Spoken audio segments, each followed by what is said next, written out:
Yes, California sea lions have quite a large range. They can be found as far north as Vancouver, Canada, and as far south as Baja, California, and the coastal waters of Mexico. In front of you is our sea lion habitat. Those rocks are meant to mimic the rocky beaches of California where these sea lions call home.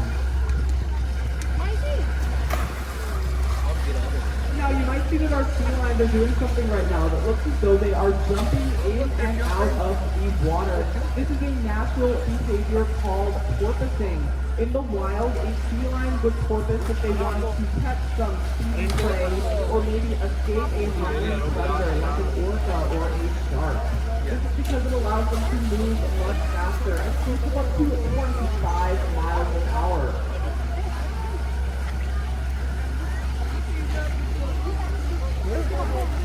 Alright, so keepers that come out on the rock. So at this time, I would like to introduce you to our three California sea lions. On the far left is Farah. Farah is 12 years old. What? In the middle and up on the rock right now is Libby. Libby is our youngest sea lion we've ever used. She is just 8 years old. Fun fact, she was born on Liberty Day, hence her name, and her birthday was only a few weeks ago on July 5th. We also have one other sea lion here at the zoo. Her name is Phoebe, named after famous WCS scientist William Phoebe. She is our oldest sea lion. She is 25 years old. You'll see her a little bit later. Her training regimen has been changed a little bit. She's gotten some slight cataracts. She does not have good straight eyesight, kind of like me. But you will see her, again, she is the oldest. You'll see her a little bit later. California sea lions are part of a group of animals called pinnipeds, which literally means fin or flipper-footed.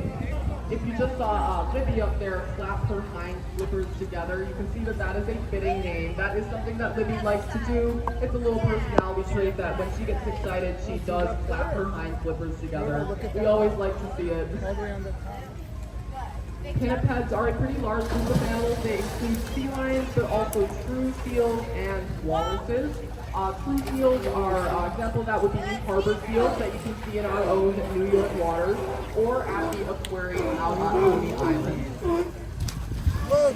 There are a few things that separate true seals from sea lions, though. One of them is pretty obvious. If you take a look at their heads on sea lions, you'll see that they have two little flaps of flesh that are marking where their ears are. This is not present on true seals like the harbor seals you can see in our own New York waters. They just have little holes where their ears are. However, the main thing that sets sea lions and true seals apart is their ability to move on land. So as you might have already seen, sea lions are incredibly mobile on land. They are able to run around and even climb up those rocks. This is because they have a special adaptation that allows them to rotate their hind flippers forward to use them as little feet, which lets them gallop around on the land at speeds of up to 15 miles an hour. So yes, a sea lion would beat you in a foot race and possibly even on a bicycle. They are very fast on land and in the water. Additionally, as you saw Farah do, they are good climbers. They can climb up onto those rocks to either take a maybe high dive or to just get up there and bask in the sun, get a nice tan. Speaking of tan, sea lions would not get a tan because, like other marine mammals, they are actually covered in a thin layer of fur. Right now they look very smooth and glossy, but again, if they were up there on the rocks catching the sun, you would see them dry out, and you would see that they're actually a beautiful caramel brown color with a light fuzz on it.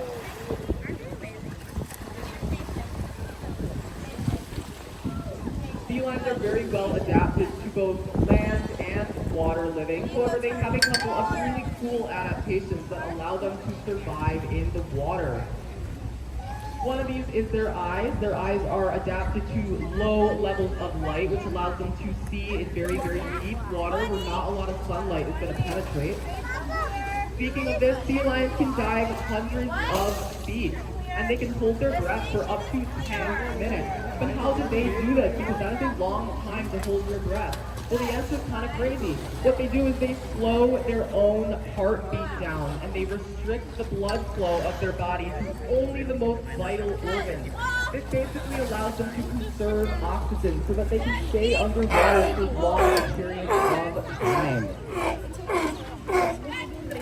And I just heard Sarah there doing some barking. Felines are very, very social and very vocal animals. And one of the main ways they communicate with each other is through, again, vocalization. So we call it barking.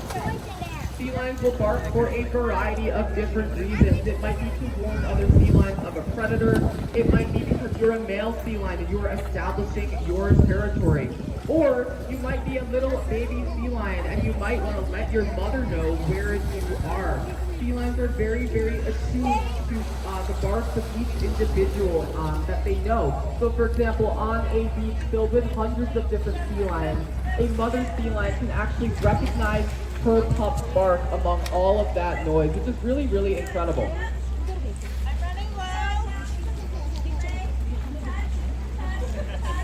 Now, if you take a look at our keepers, you'll see that they are making all sorts of hand movements and even saying things like good job or good girl. And this is because this is also a training session, not just a feeding session here at the zoo. And what's something a lot of people wonder is why do we train our animals here at the zoo? And the answer is a couple of different reasons. One, it helps to build trust and bonds between the keepers and the animals. They are very, very big animals. It is important to maintain that trusting relationship between the feline and the keeper, and training helps to do that. The other reason is it helps to keep them engaged. Maybe they're, helps them to work their minds and their bodies. And the final reason is it helps our keepers to check up on our felines' health. So for example, if a feline is told to roll over and they roll over and get a treat, you'll see that our keeper would be checking up on their stomach for any cuts or bruises. But it looks like they just gave the signal for the feed being over. That was what they were just doing with their arms. So at this time, can we give a big round of applause to our 3 California sea lions? And if we could get another big round of applause to our keepers for everything they do to keep these babies healthy and safe. Just one more quick thing about felines, and that is that they are opportunistic predators. And basically all this means is that they will eat just about anything that comes their way, including many types of fish, octopus, crustaceans, and even all sorts of different trash that